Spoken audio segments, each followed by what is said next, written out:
SEO is very interesting because most people trust search to ask their deepest dark question. Why do I have a bump in my balls? Why am I feeling depressed? Why do my best friends hate me? Is someone cheating on me? And a lot of people feel more comfortable asking a search engine than our friends and family about what's going on in our lives. And there's also very dark sides of search. So search is really psychology. And I'm so glad I landed in SEO because when I got into college, I wanted to go to art school, couldn't afford it. And then I was like, okay, marketing. But I love psychology, that was my minor. And after college, I was like, oh, I'll do SEO. But then I learned there's a big psychology factor. That's where SEO is really interesting. And today I'm gonna just go over some interesting stats and also how you can use it for your business, for a competitive audit, but also to do any psychology studies, to audience studies, different things. So here's some interesting stats about SEO. 68% of all online experiences begin with a search engine. Search is the start of most people's experience when they go on the internet. And some of these stats might be outdated because now people are more shifting towards ChatGPT and Claude for asking questions instead of Google. But search is so important because, especially when it comes to marketing, it is so much more effective to be found when someone is searching for you. So let's say you're on social media and you see an ad for, I don't know, slippers. That's not as effective. But if you're searching for, let's say, a specific book and results show up and ads, that is so much more effective because you're searching, your intent. You're actively looking for it than just being passive scrolling. So I still think search is super powerful. And if you can do it right, the organic way, it's also the best free way to be able to get traffic and customers and visibility. Now, search across the world is very different. There's censorship. There's a search in Russia. There's a lot of censorship there in China. And even here in the US, there's a lot of things that Google blacklist. There's also Bing search. So there's a lot of matters, but Google still dominates, but it's changing now with AI search. And we're all familiar with these suggested searches. So you see here, so tired all the time. Why am I peeing so much? Why am I so gassy? And when it comes to starting a keyword strategy or just starting an SEO program, there's 4 steps that you have to do. You have to do competitor analysis of your competitors and also look at your website. So what is a competitor analysis? A competitor analysis is basically when you identify who your competitors are. Let's say if it's Nike, you're looking at Adidas, Under Armour, all the big shoe companies. If you're a pizzeria, it might be Domino's, Roundtable, Pizza Hut. So in this case, AI Start Academy, it could be for-profit schools, nonprofits, educational institutions. The best way to find your competitors is just doing the search of where you want to find out. So if it's pizza restaurants and all the restaurants that show up on the first page, that's where you find your competitors there. So as you make that list of competitors, you go into a tool like Ahrefs, where you're able to enter all the information for competitors. So let's say we're Nike and we're going to look at Adidas because we want to see what are their top pages. So we have adidas.com. And then we'll go back here. So here this is great because you can see a lot of different items for any website. You can look at their top organic keywords.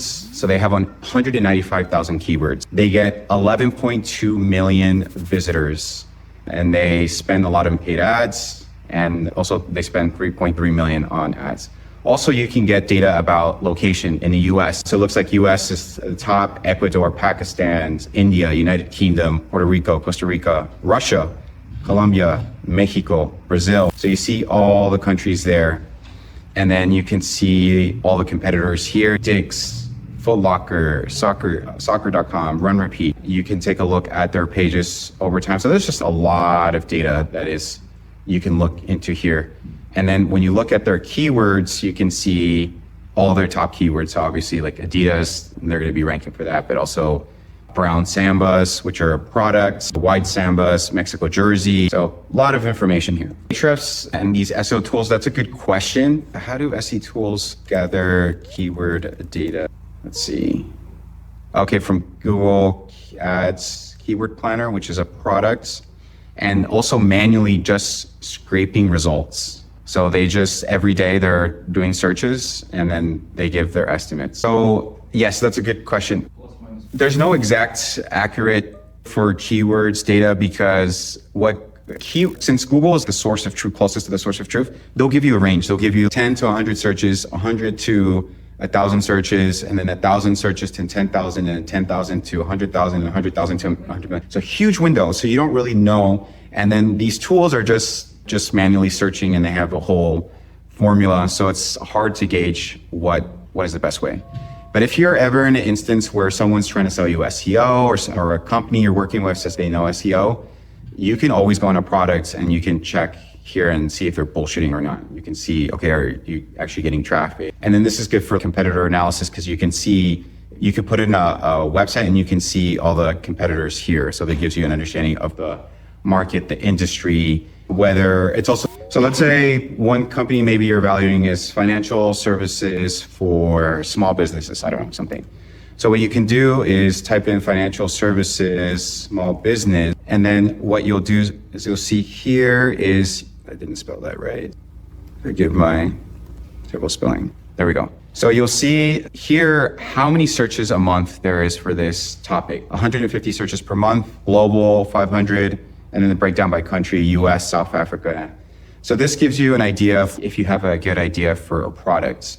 Let's say if you want to come up with, I don't know, you want to get into making shoes. So let's say you want to make shoes for ballerinas. And you're trying to see, are people actually searching for this? And is this how you spell ballerina shoes? So you'll see, you're like, okay, trying to get a gauge. So, okay, there's 450 searches per month. And the keyword difficulty level is very low. This is a very important metric because this tells you how hard it is to rank for something. So right away, if you were to say, I want to start a ballerina shoe company, I'm like, if you want to do SEO, this is a great opportunity because you don't have a lot of competition. It's very easy. But let's say it's financial software, and then you see the keyword difficulty is 45. So as that score moves up, yep, that's a good question. And it really depends on what type of industry you're in. So if you're in B2B, where you have high ticket prices. So maybe if you're like selling homes, you don't need a lot of searches per month to be able to have a good business. So it really depends in different cases. But plumber has 320,000 searches per month. And then plumber near me, this one's really competitive. And then here, what you can also see is all the questions related to plumbers. And this is good for your keyword strategy as far as knowing what type of articles you should write. So right here, if you're a plumbing company, I would tell you, you got to write and some of these might make sense, some don't. So how to become a plumber? Okay, maybe that's not, if you're a plumbing company, it wouldn't make sense maybe if you're an HR company, but how much does a plumber cost? That would be a blog post. How long, let's see, how much is a plumber? And some of these are like related, so to go through some of these, like how long to become a plumber? How much does a plumber make per hour? Do you tip a plumber? Who is the best in Kansas City? How long does it take to be a plumber? What is the journeyman of it? So you get like all the questions there. Also, it's good for market research to understand if a product. So right now it's like AI tools are the big thing, right? As far as a key phrase. So right now you see 77. To rank for AI tools, this is so hard. And you can see too the growth. 3-4 years ago, July 2022, there was 1,200 searches per month. It's 73. So this is also good for market research to see, are things like, is there more demand for certain products? So one thing is like Pokemon. You'll see, like you can see the history, whether that's going on. And Pokemon is 89. So like, that's really hard to. What's Pokemon? Pokemon is a TV show. It's the characters, the anime. And then let's say if maybe another thing was that you wanted to do avatars, AI avatars, let's say. So you can see, oh, there's a good market for this. It's rising, so there's an opportunity there. And it gives you like all the questions about avatars, like AI avatars, best AI avatars for video creation, best AI tools for creating video avatars. So there's a lot of different use cases that you can use this here for.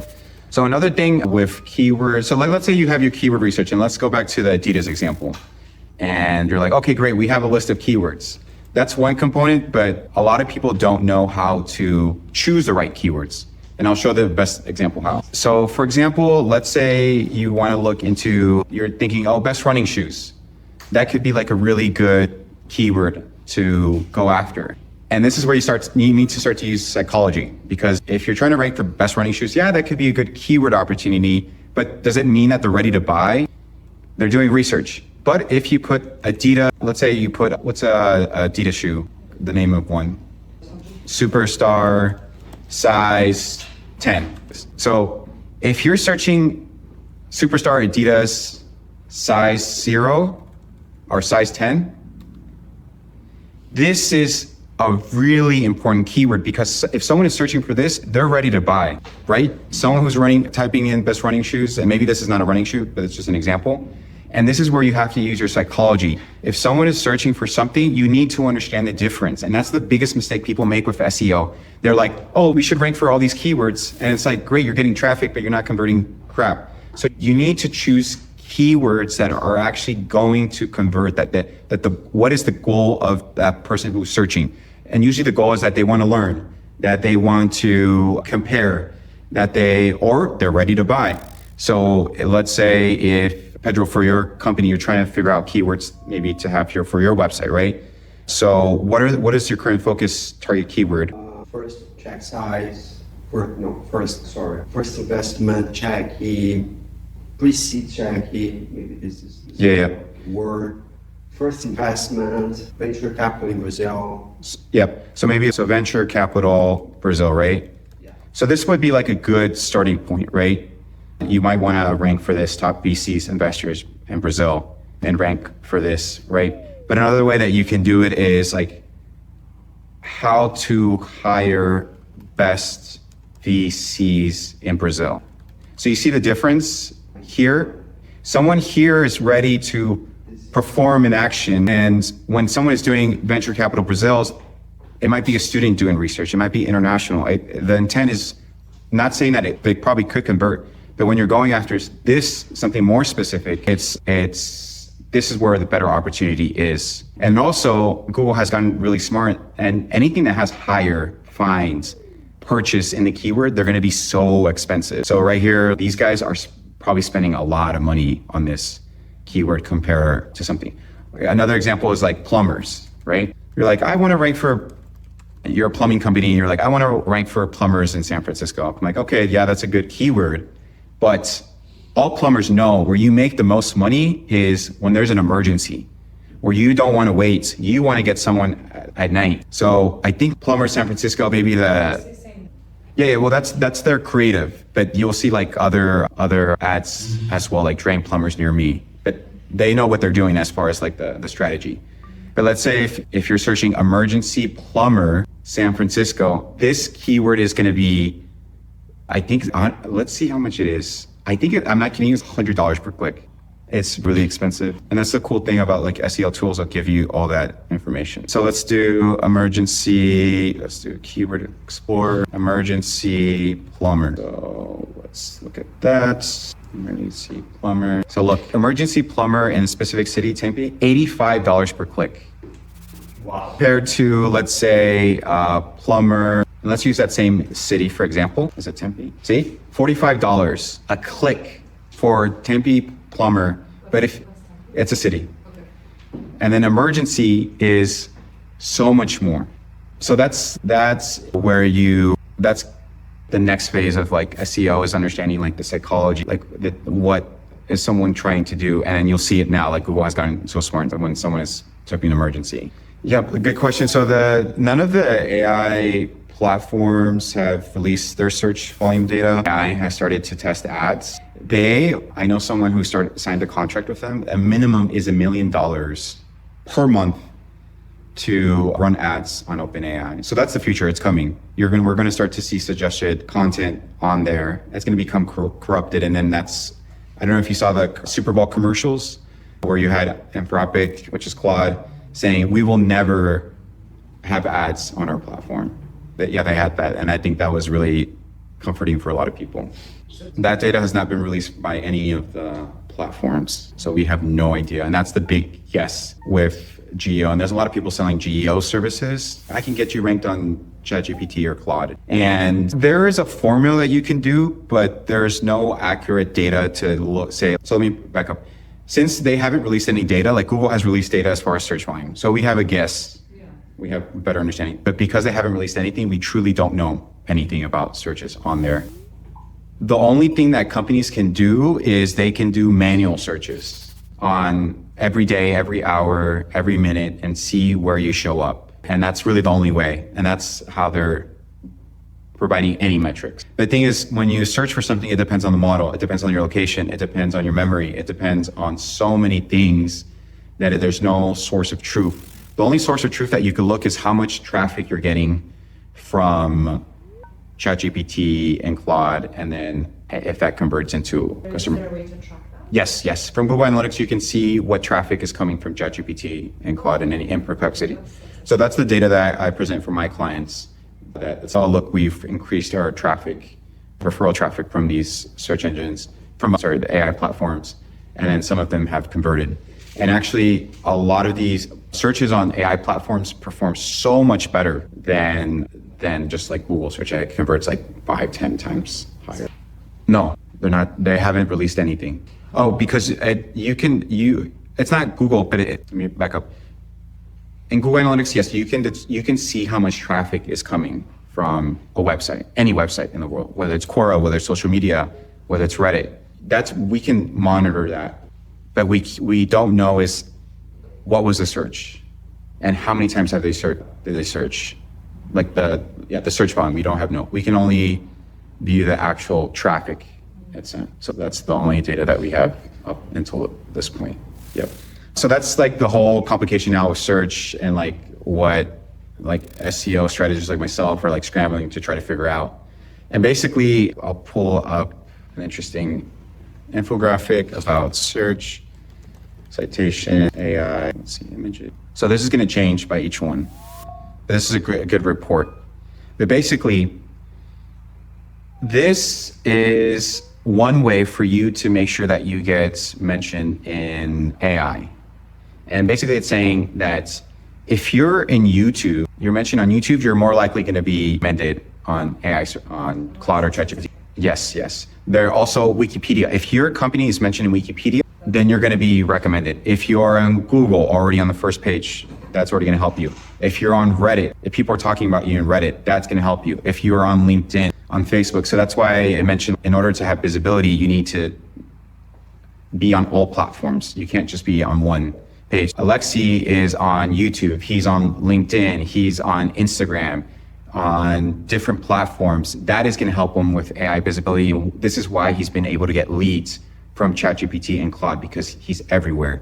And it sucks. This is like, it's so much more work now to be recommended in different places. And this is why I'm doing a tool to help with that. So stay tuned. So yeah, but it's like to be mentioned on these places to be recommended by AI. Here's some other ones. Another one is like Reddits. You need to be mentioned in Reddits to be able to also be mentioned in Claude or ChatGPT, on YouTube and LinkedIn. So, and it's good because search is corrupted. How many times have we searched for best cookie recipes and we see this damn article about 100 best cookie recipes? I'm like, why do we need 100 best cookie recipes? We just need one. But because before it was like, oh, if you spend a lot of time on the page, that's the way it worked. But now it's like, it gives you an instant answer, and that's good because sometimes you just want a fast answer and you would get blog articles and it's just like dig through the article. It was terrible. But I think what's happening in search is good. Short story, if you want to be mentioned on ChatGPT and Claude, you need to be mentioned in all these other places too. You cannot just be on Google, and unless you are very famous and other people are mentioning you on YouTube or mentioning you on Reddit, then that's how you're able to get mentioned on. That's the thing, and that's good because Reddit, yeah, it's very hard to get mentioned there. And you can't just join Reddit and just share your link or just say like, But it depends also on right? But it's not as easy as other platforms to do it. And then you get flagged and deleted and stuff like that because most people see Reddit as somewhere you can trust it versus like some blog article or whatever where they're getting affiliates. So it's seen as something important. So I think that's definitely very, very good. The challenge is not if you can get it on there, if you can put a link and keep it there, then that's amazing. But the hard part is even being able to post, because a lot of Reddit groups don't allow you to post if you're new to the group. You need to engage. You need to wait a month or 2 months. And sometimes you can't even put a link. So there's a lot of barriers for you. And it depends. Some are easier, some are not. But if you put a link, that's the fastest way for you to get flagged and get deleted. I have had my Reddit account deleted, banned, because I did that. Yeah. So they're really good about taking it as they should, because they get grimy marketers like myself thinking that they can just, but that's not good. Let me see. I'm going to do some searches. What is a good AI boot camp in San Francisco? Oh, yeah, there you go. So now I'm going to see if Alex showed up on AI Start Academy. So I typed in best AI boot camps in San Francisco. You found, what did you search? Oh, there you go. See? You wrote something like I go to the center. Type in what is the best SEO agency in the US that has good reviews. Oh, look who's the one. That's me. See? Jose Angelo Studios, my website, my agency website. And then I also show up on the first page. But again, it gets bombarded every day. It's competitive. So that's how I am going to drive traffic to my AI tool, because I don't need an investor. I don't need to, I'm just going to practice my skills. And then now my strategy is I'm going to show up on YouTube. I'm going to make videos there. I'm going to go on LinkedIn. I'm going to go on Quora. I need to step it up. And this is also the problem I'm trying to solve for entrepreneurs. And Alex is a great example of that. He has to do tax, bookkeeping, management of his business, sales, personal, mental health. We all have a lot of shit. That's the problem now with SEO, is just so much they do just. And on top of having a fast performing website, it's a lot. So, yeah. But I think that's it for today. So now you guys know how to get featured on LLMs. And yeah. Any questions? Cool. Thank you. All right, let's see.